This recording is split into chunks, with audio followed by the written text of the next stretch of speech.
బులెటిన్లో breaking news చూస్తున్నాం. నటుడు పోసాని కృష్ణమురళికి ఏపీ హైకోర్టులో భారీ ఊరట లభించింది.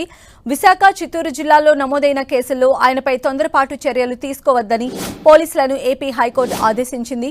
తదుపరి విచారణ వచ్చే సోమవారానికి వాయిదా వేసింది.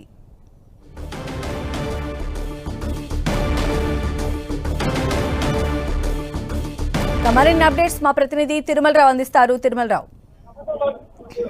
పోసాని కృష్ణమురళికి హైకోర్టులో కొంత ఊరట లభిందనే చెప్పాలి. ఈ కేసుకు సంబంధించి ఏదైతే ఉందో తనకు రాష్ట్ర వ్యాప్తంగా తనపై నమోదైన కేసులకు సంబంధించి క్వాష్ చేయాలంటూ హైకోర్టులో పిటిషన్ దాఖలు చేయడం జరిగింది. ఈ పిటిషన్ సంబంధించి ఆదోని పోలీసులు అరెస్ట్ చేసి కారణంగా పిటిషన్ ను హైకోర్టు కొట్టివేయడం జరిగింది. అదేవిధంగా విశాఖపట్నం పద్మనాభం పోలీస్ స్టేషన్, అదేవిధంగా ఉమ్మడి చిత్తూరు జిల్లా సుళ్లూరిపేట పోలీసులు నమోదు చేసిన కేసును కోర్టులకు సంబంధించి వివరాలు ఇచ్చేందుకు సమయం కోరినటువంటి పోసాని తరపు న్యాయవాది సమయం కోరడం.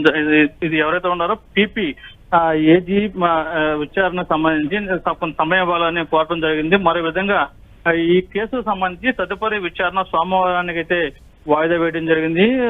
మరో కేసు సంబంధించి అప్పటి వరకు ఎలాంటి తొందరపాటు చర్యలు తీసుకోవద్దంటూ పోలీసులకు హైకోర్టు స్పష్టమైన ఆదేశాలు అయితే జారీ చేయడం జరిగింది. ఇలా ఉంటే శ్రీకాకుళం, పాతపట్నము, అనంతపురంలోని నమోదైన కేసులకు సంబంధించి విచారణను మధ్యాహ్నానికి హైకోర్టు వాయిదా వేయడం జరిగింది.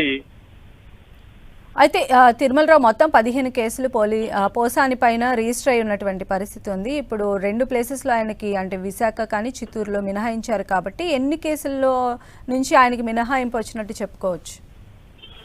టోటల్ గా అయితే 2 కేసులకు సంబంధించి పోసాని కృష్ణమురళికి కొంత ఊరట లభించిందని చెప్పాలి. మరికొన్ని 13 కేసులకు సంబంధించి రాష్ట్ర వ్యాప్తంగా వివిధ పోలీస్ స్టేషన్లు అయితే నమోదు చేయడం జరిగింది. ఈ కేసుకు సంబంధించి కూడా తనను నేను ఎలాంటి తప్పుగా మాట్లాడలేదు, సమాజంలో జరుగుతున్న విషయాలకు సంబంధించి నేను మాట్లాడడం జరిగింది. ఈ కేసుకు సంబంధించి కూడా ఎఫ్ఐఆర్ ని క్వాష్ చేయాలంటూ పోసాని కృష్ణమురళి ఇప్పటికే పోసాని కృష్ణమురళి తరపున న్యాయవాది కోర్టును అభ్యర్థించడం జరిగింది. ఈ కేసు సంబంధించి విచారణ సాగుతున్నాయి కాబట్టి ఈ కేసు తదుపరి విచారణ వచ్చేంత వరకు కొనసాగుతుందని చెప్పేసి చెప్పడం జరిగింది. ఈ నేపథ్యంలోనే ఇటు శ్రీకాకుళం, పాతపట్నం, అదేవిధంగా అనంతపురం జిల్లాలో నమోదైన కేసుకు సంబంధించి మధ్యాహ్నానికి వాయిదా వేస్తూ హైకోర్టు ఆదేశాలు జారీ చేయడం జరిగింది. మధ్యాహ్నం సమయం తర్వాత ఈ 2 కేసుల మీద అయితే విచారణ జరగనుంది. ఈ కేసు సంబంధించి న్యాయమూర్తి ఏదో విధంగా స్పందిస్తారనేది ప్రతి ఒక్కరు అయితే ఆసక్తిగా ఎదురు చూస్తున్నారు.